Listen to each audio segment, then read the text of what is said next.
آخری سانس تک عقیدہ حق پہ استقامت نصیب فرمائے، موت کی ہچکی ہو زبان پہ ورد علی ولی اللہ جاری فرمائے، قبر کی پہلی رات ہو زیارت امیر نصیب فرمائے، قیامت کی صبح ہو شفاعت شبیر نصیب فرمائے، وارث کریم کے ظہور میں تاجیل فرمائے، دعائیں قبولیت تک پہنچائیں، سہارا درود کا لیں، بلند آواز سے صلوات پڑھے اللہ۔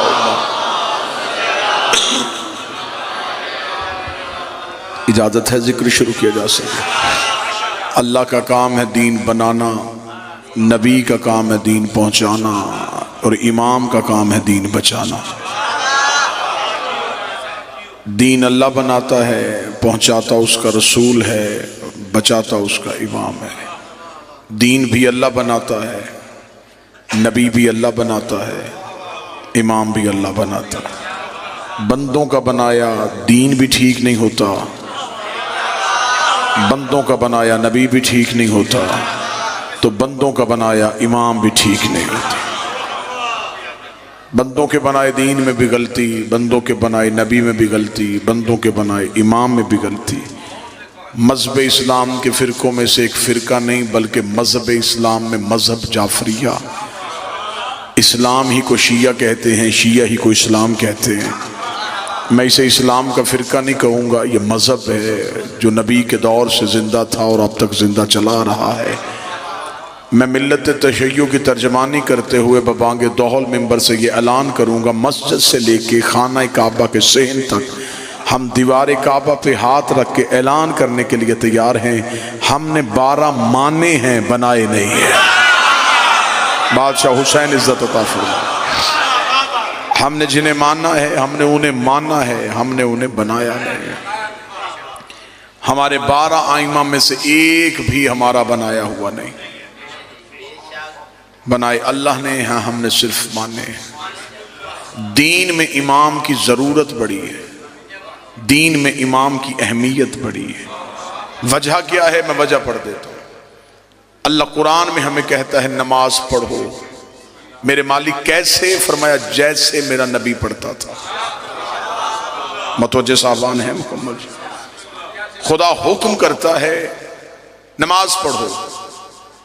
ابھی قرآن منبر پہ لے آؤ، بائے بسم اللہ سے لے کے سینے والناس تک قرآن میں حکم نماز ہے، طریقہ نماز نہیں۔ خدا نے یہ نہیں بتایا اتنی دیر قیام کرو، یہ سورت پڑھو، رکوع میں اتنی دیر جھکو، سجدہ اتنی دیر کرو، فجر کی نماز میں اتنی رکعتیں پڑھو، ظہر کی اتنی پڑھو، یہ نہیں۔ حکم ہے نماز پڑھو، کیسے؟ جیسے نبی پڑھتا تھا۔ روزہ رکھو، میرے مالک کتنی دیر کا؟ جتنی دیر کا نبی رکھتا تھا۔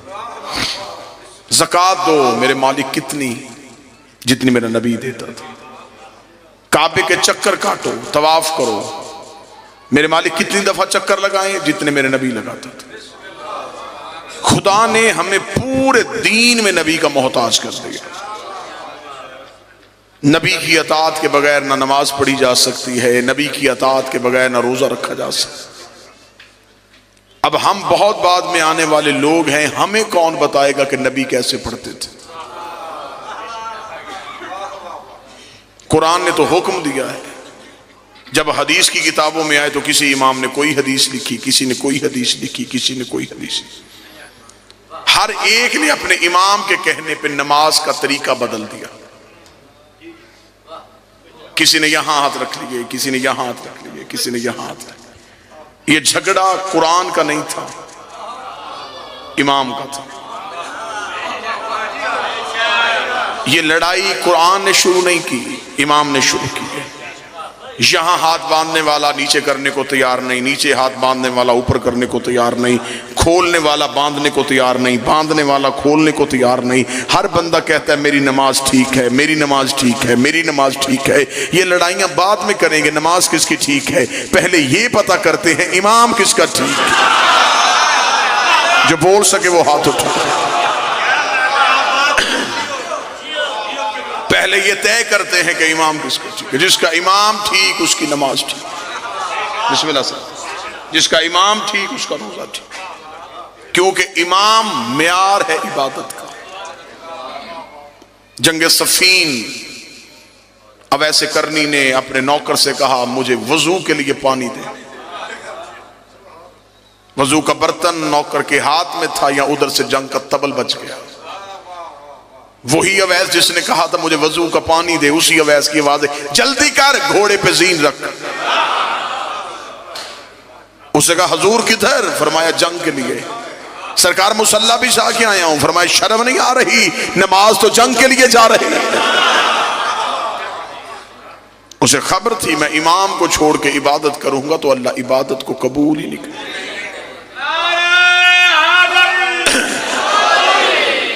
جو نتیجہ دینا چاہتا ہوں وہ نتیجہ جیسے جیسے آپ توجہ کرتے جائیں گے نتیجہ قریب ہوتا جائے گا.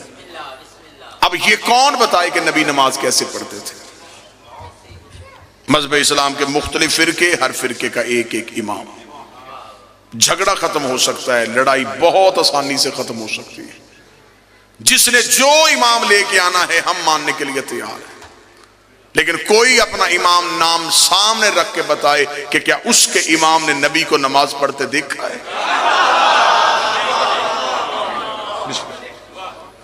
کیا اسے نبی کو نماز پڑھتے دیکھا؟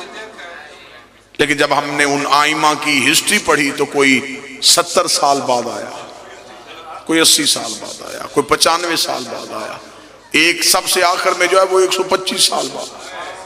انہیں کیسے پتا تھا کہ نبی کیسے پڑھتے تھے؟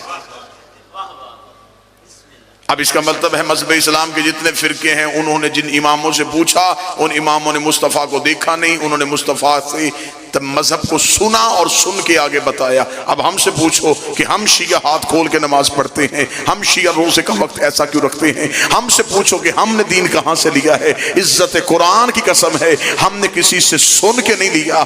رسول سجدے میں ہوتے تھے، یہ پشت پہ ہوتے تھے. رسول بازار میں ہوتے تھے، یہ کاندھوں پہ ہوتے تھے. اہل بیت وہ ہیں جنہوں نے نبی کو تنہا نہیں چھوڑا. صحابی دین مکمل دے نہیں سکتا کیونکہ صحابی گھر کے اندر نہیں جا سکتا. نبی کی بیویوں سے دین پوچھ نہیں سکتے اس لیے کہ وہ گھر سے باہر نہیں آ رہے. پیچھے ایک ہی اہل بیت بچتے ہیں، نبی گھر میں تو یہ گھر میں، نبی بازار میں تو یہ بازار. پہلا نتیجہ آسان ہو گیا، دوسرا اس سے بھی آسان ہو جائے گا اگر توجہ یوں ہی رہی. دوسری چیز ہے جس سے دین پوچھا جائے اس کا معصوم ہونا ضروری ہے. دین ہمیشہ معصوم بتاتا ہے. معصوم کے علاوہ دین پوچھیں گے تو دین میں غلطی ہو جائے گی، غلطی ہو جائے گی تو دین غلط ہو جائے گا. جب دین غلط ہو جائے گا تو پھر نماز، روزہ، زکوٰۃ، عبادات ساری کی ساری غلط ہو جائے گی. بسم اللہ. اب دین کس سے پوچھنا ہے؟ معصوم سے. عزت صحابہ کے بل پاس کرواؤ، ناموس صحابہ کے نام پہ لوگوں کی گردنیں کاٹو یا گھر چلاؤ.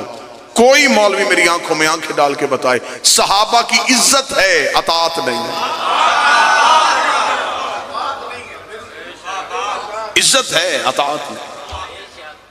اطاعت کیوں نہیں؟ اطاعت ہے معصوم کی. صحابی معصوم نہیں. دین ہمیں لینا ہے معصوم سے. ہمیں جانا پڑے گا معصوم کے دروازے پہ، کیونکہ غیر معصوم کی بات میں غلطی ہو سکتی ہے، معصوم کی بات میں غلطی نہیں ہو سکتی. میں تقریر کروں، تقریر کرنے کے بعد کہوں کہ میرا مجمع جو میں نے تقریر کی ہے مجھے سنائے، تو میری تقریر میں اور آپ کی بتائی ہوئی بات میں فرق آ جائے گا. آپ مجلس سن کے باہر جائیں گے، آپ پورے چکوال میں پھیل جائیں. لوگ پوچھے کدھر تھے؟ پدراڑ تھے. کیوں؟ مجلس تھی. کس نے پڑھا؟ ایک خطیب آیا تھا. کیا پڑھا؟ میری تقریر آپ نے اپنے انداز میں سنائی. تقریر ایک تھی، باہر نکل کے 500 حصوں میں تقسیم ہو. قصور میرا نہیں، جتنے راوی بدلتے گئے. تو بیٹھا ہے تو نتیجہ تو قریب ہے. جتنے راوی بدلتے گئے اتنی تقریر بدلتی. کسی نے کہا مجھے 24 نومبر کی آصف علوی کی پدرہاڑ میں کی ہوئی مکمل تقریر چاہیے. اس سارے مجمع میں سے ایک ایک بندے کے گھر جائیں، کہیں سے پوری تقریر نہیں ملیں گی. ایسا ہے یہ؟ کوئی ایک جملہ بتائے گا، کوئی دوسرا جملہ بتائے گا، کوئی موضوع بتائے گا، کوئی لفظ بتائے گا. تقریر میری تھی، سنی اس مجمع نے. 5 منٹ بعد یہ مجمع بھول گیا. 2019 جدید ترین دور، سائنس بالکل ترقیوں کے عروج پہ، انسان دنیا ہتھیلی پہ لے کے پھر رہا ہے۔ اتنی ترقیوں کے باوجود میری 40 منٹ کی تقریر اتنے پڑھے لکھے بندے فوراً بھول گئے، نبی کی 23 سال کی تبلیغ چند دن پہلے بدھ چھوڑنے والے بندوں کو یاد کیسے ہو سکتی؟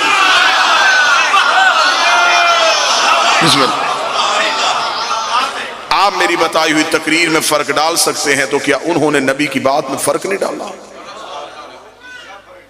آپ میری تقریر میں فرق ڈالیں گے تو کوئی مسئلہ نہیں بنے گا، لیکن جب انہوں نے نبی کی بات میں فرق ڈالا تو اس فرق نے فرقہ بنا دیا۔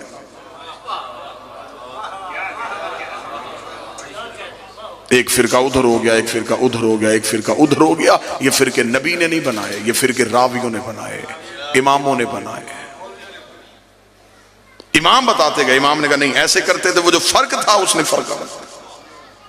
اتحاد امت کی کوششیں ہو رہی ہیں، ہر ایک چاہتا ہے کہ مسلمان ایک ہو جائے، کوئی ایسا مسلمان نہیں جو یہ نہ چاہتا کہ مسلمان ایک۔ جب اتحاد امت کی بات کرتے تو ہر مسلمان ایک کہتا ہے اللہ ہمارا ایک ہے، نبی ہمارا ایک ہے، قرآن ہمارا ایک ہے، امت ایک کیوں نہیں؟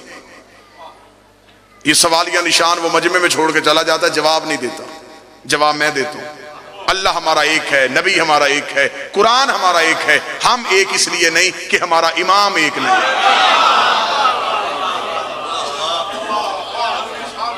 امت ایک ہو جائے گی جس دن امام ایک ہو جائے گا، اور ہمیں انتظار ہے کہ جب امام آئے گا پھر ہر ایک کو اسی کے قدموں میں آنا پڑے گا، اور اس دن دین بالکل صحیح ہو جائے گا جب امام ایک ہو جائے گا۔ جھگڑا امت کا نہیں ہے، جھگڑا اماموں کا ہے۔ بات سمجھ آ رہی ہے نا سر؟ اب میری 40 منٹ کی تقریر بندے بھول سکتے ہیں، لیکن جو مجلس میں ویڈیو کیمرہ لگا ہے یہ نہیں بھولے گا۔ آپ کے پاس حافظہ ہے، اس کے پاس صلاحیت ہے۔ حافظہ، انسانی حافظے کی ایک علت ہے کہ انسانی حافظہ مخصوص چیزوں کو محفوظ کرتا ہے۔ آپ ابھی میری بات سن رہے ہیں، وہ لفظ محفوظ ہوا، اگلا لفظ آیا اس نے اس لفظ کو آگے کر دیا، اس سے اگلا لفظ آیا اس نے اسے آگے کر دیا۔ یہ انسانی حافظے کی کیفیت ہے۔ مخصوص چیز تھوڑے دیر کے لیے انسان کے دماغ میں سٹور رہ سکتی ہے، ورنہ نہیں رہے گی۔ حافظے میں صلاحیت نہیں تھی، کیمرے میں صلاحیت تھی۔ یہ میری بات کو محفوظ کر رہا ہے، محفوظ کر کے اس نے رکھ لیا۔ 25 سال کے بعد بھی اسے آن کرو، میں ایسے ہی بولنا شروع کر دوں گا جیسے اب بول رہا ہوں۔ نہ لہجہ بدلا، نہ تقریر بدلی، نہ لفظ بدلے، نہ روانی بدلی۔ پدھراڑ میں اگر لفظ کی قدر ہے تو میں یہیں پہ نتیجہ دینے لگا ہوں۔ ہم شیعہ مطمئن اس لیے ہیں، نبوت بول رہی تھی، امامت محفوظ کر رہی تھی، نبوت بول رہی تھی، امامت محفوظ کر رہی تھی۔ 25 سال کے بعد علی نے مدینے کی مسجد میں آ کے نماز پڑھائی تو اندھے صحابی نے چیخ مار کے کہا آج محمد والی نماز یاد ہے۔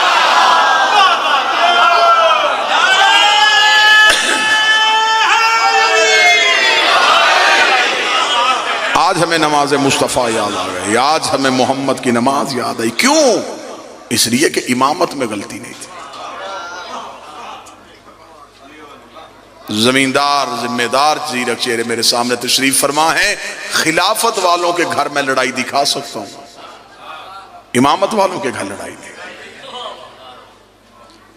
میں باپ بیٹوں کے ہاتھوں قتل دکھا سکتا ہوں، خلافت والوں کے گھر۔ حکومت کے لیے بھائی کا خون کرنا دکھا سکتا ہوں، لیکن خلافت والوں کے گھر حکومت کا لالچ تھا نا، تخت کا لالچ تھا۔ امامت والوں کے گھر یہ لڑائی نہیں۔ جاؤ جا کے شیعہ مذہب کی ساری تاریخیں چھان مارو، کسی امام کے 18 بھی بیٹے تھے، امام کے جانے کے بعد امامت پہ لڑائی نہیں ہوئی۔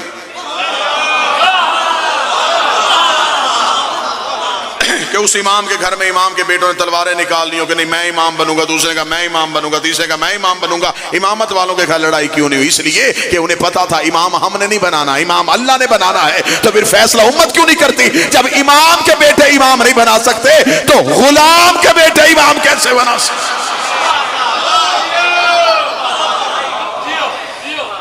امام چننا ہمارا کام نہیں، بنانا اللہ کا کام ہے، ہمارا کام صرف ماننا ہے۔ بادشاہ حسین ہم نے نبی کے بعد یہ نہیں دیکھا کہ تخت کس کے پاس ہے، ہم نے یہ نہیں دیکھا تاج کس کے پاس ہے، ہم نے یہ دیکھا منبر پہ کون ہے۔